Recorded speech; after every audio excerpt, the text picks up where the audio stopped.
अब क्योंकि कोरोना के केसेस तो कम हो रहे हैं लेकिन खतरा अभी भी बरकरार है और खास तौर पर सर्दियों में हमें बहुत ज्यादा एहतियात बरतने की जरूरत है। अब तो कह रहे हैं कि कोरोना की वैक्सीन भी आ गई है, बहुत जल्द ये वैक्सीन भी मिल जाएगी, लेकिन हम तो सुन रहे हैं स्वामी जी आपने कह दिया कि आप वैक्सीन बिल्कुल नहीं लगवाने वाले।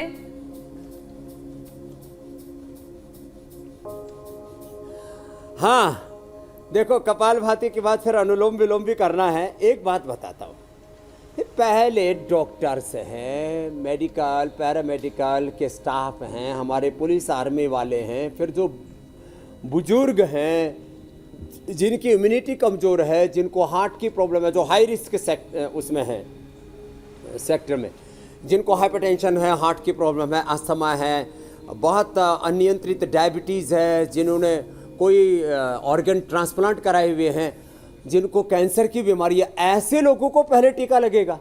तो अभी 2021 में तो आम लोगों को ये मिलने वाला भी नहीं है।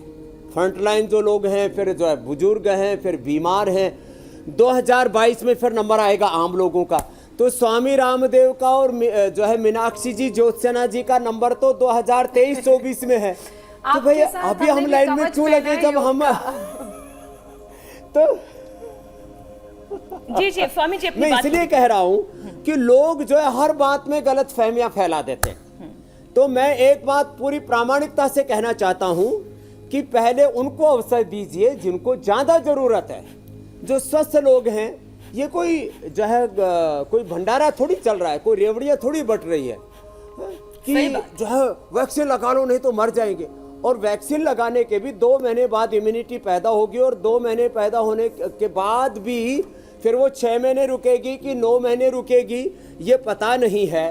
तो भाई आप योग करो, आयुर्वेद का उपयोग करो, अपनी इम्यूनिटी को बढ़ाओ। हाँ, भीड़ में जाते हो तो मास्क का इस्तेमाल करो, बिल्कुल सही बात, थोड़ा सैनिटाइजर का इस्तेमाल करो, अपनी दिनचर्या को अच्छा रखो, अपनी इम्यूनिटी को बढ़ाओ। ये काम तो करने ही पड़ेंगे ना। इसलिए तो स्वामी जी कहते हैं कि हमारा नंबर तो जो है जी, इसलिए तो हम कहते हैं स्वामी जी आपने योग का कवच पहन रखा है और साथ साथ यही कवच आप सभी लोगों को पहना रहे हैं, जिससे योग के जरिए ना सिर्फ कोरोना बल्कि बाकी बीमारियों से भी हमारी लड़ाई हम बहुत ही भरपूर तरीके से पूरे स्ट्रांग होकर लड़ पाएंगे। अच्छा स्वामी जी, एक नॉर्मल थॉट है कि सर्दी तो बहुत है, लेकिन इस दौरान अगर सर्दी से बचना है तो अल्कोहल ले लें।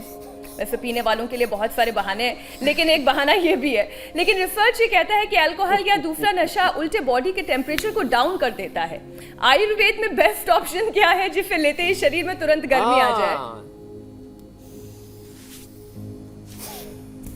वो बेस्ट टॉनिक अभी थोड़ी देर में बताऊंगा। अभी मैं कह रहा था प्राणायाम तेजी से करें, और हमने 22, 23, 24 तक 25 तक हमने दूसरों के लिए जगह दी हुई है कि वो लगवा ले।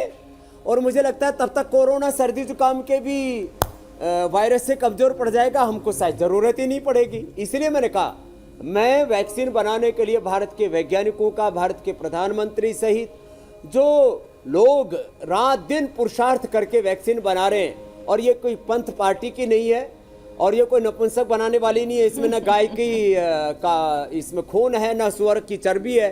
मैं किसी गलतफहमी का शिकार नहीं, और कहता हूँ कोई शिकार ना हो। ये विशुद्ध रूप से वैज्ञानिक पुरुषार्थ है, एक वैज्ञानिक अनुसंधान है, और इसके ऊपर विश्वास कीजिए, और जिनको जरूरत है वो लीजिए, लेकिन शेष प्राणायाम कीजिए, गिलोय का इस्तेमाल कीजिए, अनुलोम विलोम कीजिए। वो हम रोज करवा रहे हैं, और अभी भी करवाते हुए बता रहे हैं कि जिनको बहुत ज़्यादा ठंड लग रही है वो बाएं नाक बंद करके दाएं से भरें, तो सर्दी और भाग जाएगी, गर्मी अंदर से जाग जाएगी। जो आपने कहा, कुछ लोग सोचते हैं कि नशा कर लेंगे, सिगरेट पी लेंगे तो गर्मी आ जाएगी, बीड़ी पी लेंगे तो गर्मी आ जाएगी, हुक्का पी लेंगे तो गर्मी आ जाएगी, कुछ तो फिर दारू, फिर उससे आगे भी और बड़े महंगी दारू। मैंने सुना है लोग 50-50 हज़ार की, 1-1 लाख की एक बोतल लेकर के आते हैं कि जितनी सड़ी हुई होगी, जितनी पुरानी होगी, उतनी ही सुरा ज़्यादा नशा करेगी।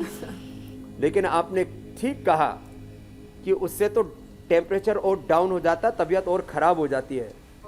इसलिए आयुर्वेद में इसका सटीक उपाय है, दूध में हल्दी लें, शिलाजीत लें, च्यवनप्राश लें, केसर लें, दिव्य पे स्वसारी, और ये सूर्य भी दही से लिया था, अंदर रोक के रखा, और रोक करके रखेंगे थोड़ी देर, फिर बाएं से छोड़ेंगे। अच्छा स्वामी जी, कई बार लोग ये कहते हैं कि उन्हें पेट में ठंड लग गई है, तो ऐसा क्या होता है? अगर ऐसा होता है तो फिर क्यों होता है और इससे बचने के लिए उपाय क्या है? देखो, पेट में ठंड लग जाए तो जीरा, धनिया, सौंफ, अजवाइन और मेथी, इसका काढ़ा पिए। यदि किसी को पेट में ठंड लगने से दस्त हो गए तो इनका काढ़ा पिए और कुटजारिष्ट और कुटज घनवटी ले लें।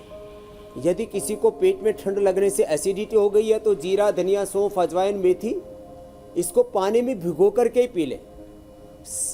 सच में पेट में ठंड लगने से लोगों की हालत खराब हो जाती है। किसी किसी को भयंकर कॉन्स्टिपेशन, किसी किसी को भयंकर एसिडिटी, किसी किसी को भयंकर उल्टी, दस्त जैसी समस्याएं हो जाती हैं। तो उनके लिए पंचामृत बता दिया है और ये प्रयोग करके लोगों की जिंदगियां बच गई हैं। एक लड़का मेरे पास बिहार से आया, उसका नाम था कुमार विकास। एक तो हमारे कवि है कुमार विश्वास, वो लड़का था बिहार से, सीतामढ़ी से, माता सीता की भूमि से आया हुआ था। वहाँ के एमएलए साहब पासवान जी उसको लेकर के आए थे।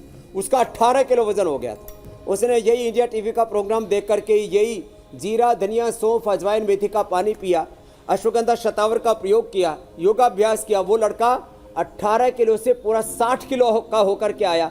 पढ़ाई भी पूरी कर ली फिर उसने और नौकरी लग गई थी। तो बोले जी मैं तो आशीर्वाद लेने आया और इंडिया टीवी का धन्यवाद करने आया, क्योंकि सुबह सुबह चला गया, दोपहर को आया था फिर चला गया था, नहीं तो मैं उसको इंडिया टीवी पर लेकर के आता। यह हालत हो जाती है, लोगों को उल्टी, दस्त, डाइजेशन खराब, कुछ भी हजम नहीं होता। एक हमारे यहाँ बेटी आई भी, एक दिन मैंने दिखाया था उसको इंडिया टीवी पर, डॉक्टरों की बन रही है दांत की। उसका वजन हो गया है 26 किलो, 24 किलो या 26 किलो, 25-26 साल की उम्र है उसकी।